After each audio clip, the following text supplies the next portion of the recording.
बिस्मिल्लाहिर्रहमानिर्रहीम, अस्सलामु अलैकुम। आज हम कुछ शॉर्ट डेफिनेशंस को स्टडी करेंगे।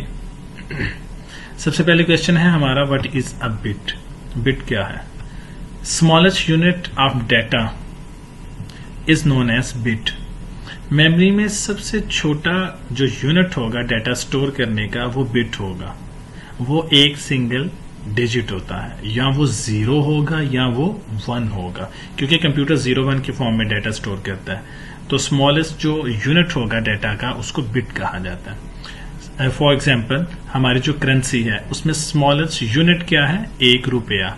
मीन 1 रुपये से नीचे कोई भी यूनिट जो है वो हम यूज नहीं कर रहे।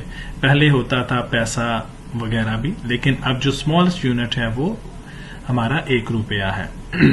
तो इसी तरह से मेमोरी में जो सबसे स्मॉलेस्ट यूनिट का डाटा स्टोर किया जाता है वो 1 बिट है।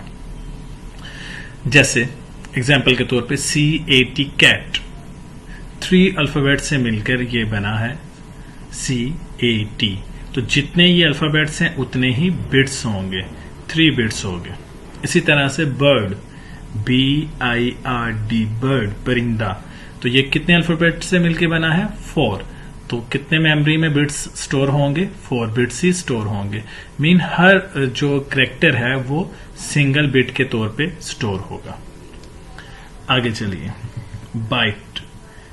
जब ये बिट्स मिलते हैं और 8 हो जाते हैं, 8 बिट जब मिल जाते हैं तो ये अपना यूनिट चेंज कर लेते हैं और ये बन जाते हैं बाइट। 8 बिट्स होंगे तो वो बाइट बन जाएगा, 1 बाइट। मीन जैसे आप मार्केट से अंडे परचेज करते हैं, आप उसे कहते हैं जी मुझे 5 अंडे दे दें, 8 अंडे दे दें या 9 दे दें। लेकिन जब आपने 12 अंडे खरीदने हैं तो आप उसे क्या कहेंगे? भाई मुझे 1 दर्जन अंडे दे दें। अब आपने यूनिट चेंज कर लिया। पहले आप नंबर्स में बता रहे थे जी इतने चाहिए, अब आप उसे कह रहे हैं जी 1 दर्जन, और वो समझ जाएगा कि आपको 12 अंडे चाहिए। इसी तरह से जब बिट्स इकट्ठे होते जाते हैं और 8 बिट्स होते हैं तो ये बाइट बन जाते हैं। Suppose Pakistan, PAKISTAN। टोटल ये कितने कैरेक्टर्स हैं, कितने अल्फाबेट्स हैं? 8 अल्फाबेट्स हैं। इट मींस ये 8 बिट्स हैं, लेकिन इनको हम क्या पढ़ेंगे? 1 बाइट, क्योंकि जब ये 8 हो जाते हैं तो ये चेंज हो जाते हैं 1 बाइट में। इसी तरह से अगर पाकिस्तान होगा तो टोटल 16 अल्फाबेट्स हो गए, तो ये 2 बाइट्स हो जाएगा।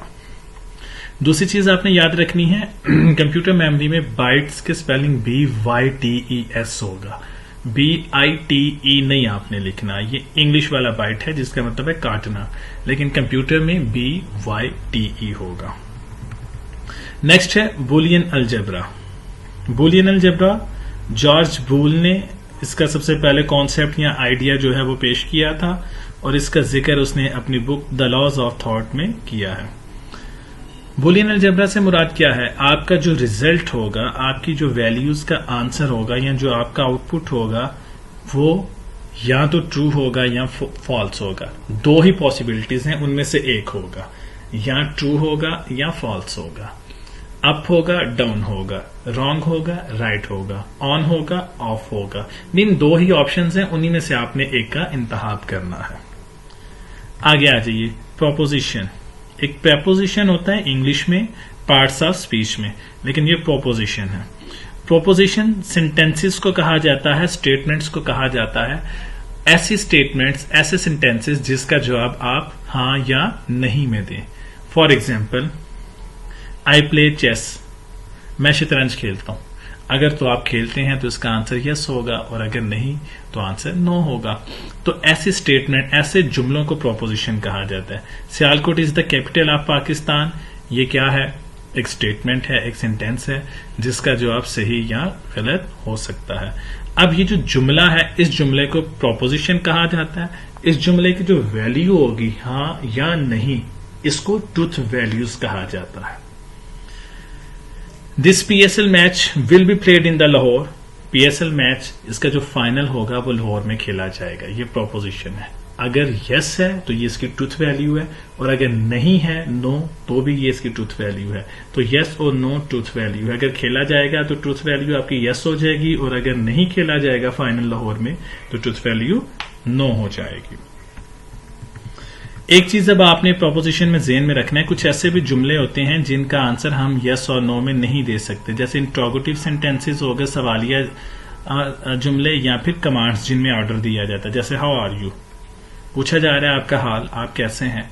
अब आप यस और नो में इसका आंसर नहीं दे सकते, आप कहेंगे I am fine, I am good, अल्हम्दुलिल्लाह, तो यस और नो में आंसर नहीं हुआ, तो ये प्रोपोजिशन नहीं होगा।